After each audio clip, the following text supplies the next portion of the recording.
behind bulletproof plastic, surrounded by thousands of soldiers, Joe Biden will take the oath of office, the same oath that Donald Trump has trampled. Biden will give what's hopefully going to be the most important speech of his long political career, one of the most important inaugural addresses in the country's history, because Biden steps into a moment of national crisis like Lincoln in 1861 or Franklin Roosevelt in 1933. But which Biden will he decide to be? Lincoln or Roosevelt? Everyone from The Guardian to Fox News has been urging Biden to channel his inner Lincoln with pleas to bind up the nation's wounds and unify the country. And there is probably nothing more stirring than Lincoln's inaugural addresses, right? Man, the guy knew how to pluck our heartstrings and those mystic chords out of our memory. But while Lincoln's message was the right message for that time, it is not the right message for our time, as John Nichols points out in his extremely intelligent piece in The Nation this morning. That is an article titled "Time for Biden to Dial Down the Lincoln and Dial Up the FDR." Our crisis is not disunion, and mere unity, quote unquote unity, won't solve it. Our crisis is the collapse of an increasingly rotted economic system. The solution is action, swift, bold action. This moment is far more like 1933 than like 1861. But we should also stay aware of the rising white supremacy and capture what is exacerbating and radicalizing folks. But we must have a president more like FDR. We had to struggle with the old enemies of peace: business and financial monopoly, speculation, reckless banking, class antagonism, sectionalism, war profiteering. They had begun to consider the government of the United States as a mere appendage to their own affairs. And we know now that government by organized money is just as dangerous as government by organized mob.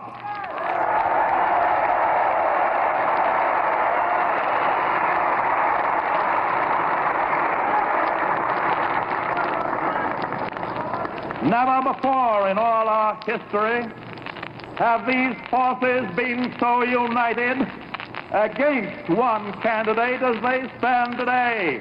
They are unanimous in their hate for me, and I welcome their hatred. So that was at Madison Square Garden in New York, just a few days before the 1936 election. FDR was riding high, and he could take on those entrenched interests opposing the New Deal. A few days later, he won one of the greatest landslides in American history. Now, I don't expect, or rather want, Joe Biden to welcome the hatred of all of the haters in our country today. But he does need to absorb the lesson of FDR. The reason FDR was riding high when he gave that speech is because the day he stepped into office, he rolled up his sleeves and got to work, as he described in that Madison Square Garden speech. He did not waste time hunting for consensus or tending to the country's political feelings. It was the broken economy, stupid. And FDR set out to fix it. And in healing the economy, he won broad political support within 4 years. Not universal support. There is no such thing. There never has been. But broad support. He didn't win support by applying bandages to civic wounds. He won support by healing the sources of those wounds. And that is where Biden is today. Tomorrow, he becomes the president of the United States, of a country that needs strong, swift action to heal severe economic wounds. Unity, whatever that is, can only follow economic revival, not the other way around. Our divisions are the symptom, not the cause of our crisis. The country is divided by profound and very deep schisms. While a handful of the very rich get richer, the rest of us fight over the scraps. We've heard Bernie's speeches thousands of times at this point. But white supremacy, which is on the rise, was born out of an economic model of racism. Now, I'm glad that President-elect Biden has been at least addressing the crisis. He has called out the extraordinary economic inequality. He has spoken about racial injustice and how those disparities have magnified health and environmental harm for people of color. But it is actions, not words, that matter as of tomorrow.